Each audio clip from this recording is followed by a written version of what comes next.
ഇന്നില്ലേ നമുക്ക് ഹെൽത്തി ആയിട്ടുള്ള കളർഫുൾ ആയിട്ടുള്ള നല്ലൊരു ദോശ ഉണ്ടാക്കാം. അതിന് വേണ്ടിയിട്ട് തലേ ദിവസം അരച്ച് വെച്ച ദോശമാവ് വേണം. ഇനി പച്ച കളറിന് വേണ്ടിയിട്ട് മുരിങ്ങയിലയിൽ കുറച്ച് ദോശമാവ് ഒഴിച്ചിട്ട് മിക്സിയിലൊന്ന് അരച്ചെടുത്തതാണ് കേട്ടോ അത്.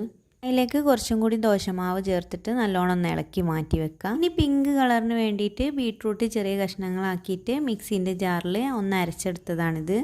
ഇതിലേക്കും നമുക്ക് കുറച്ച് ദോശമാവ് ഒഴിച്ചിട്ട് നല്ലോണം ഒന്ന് മിക്സ് ചെയ്ത് മാറ്റി വെക്കണം. ഇനി ഓറഞ്ച് കളറിന് വേണ്ടിയിട്ട് ക്യാരറ്റ് അതേപോലെ ചെറിയ കഷ്ണങ്ങളാക്കിയിട്ട് മിക്സിൻ്റെ ജാറിലൊന്ന് അരച്ചെടുത്തതാണ്.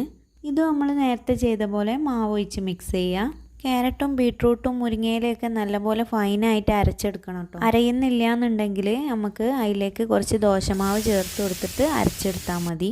ഇനി ദോശക്കല്ല് ചൂടായി വരുമ്പോൾ ആദ്യം നോർമൽ ദോശമാവും പിന്നെ പിങ്കും പിന്നെ ഗ്രീനും അതേപോലെ പിന്നെ ഓറഞ്ചും ഒഴിച്ചു കൊടുത്തിട്ട് നമ്മൾ ദോശക്കൊക്കെ ചുറ്റിക്കുമല്ലോ അതേപോലെ ചുറ്റിച്ചു കൊടുക്കുക.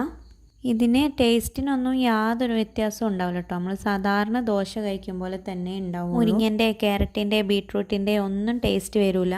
മുരിഞ്ഞ് വരാൻ തുടങ്ങുമ്പോൾ നമുക്ക് അതിലേക്ക് കുറച്ച് നെയ്യ് തൂക്കി കൊടുക്കാം. അടിപൊളി ടേസ്റ്റിയും ഹെൽത്തി ആയിട്ടുള്ള നല്ല മൊരിഞ്ഞ ദോശ റെഡി ആയിട്ടുണ്ട്. ഫുൾ വീഡിയോ കാണണമെങ്കിൽ ഞാൻ ചാനലിൽ ഇട്ടിട്ടുണ്ട് കേട്ടോ.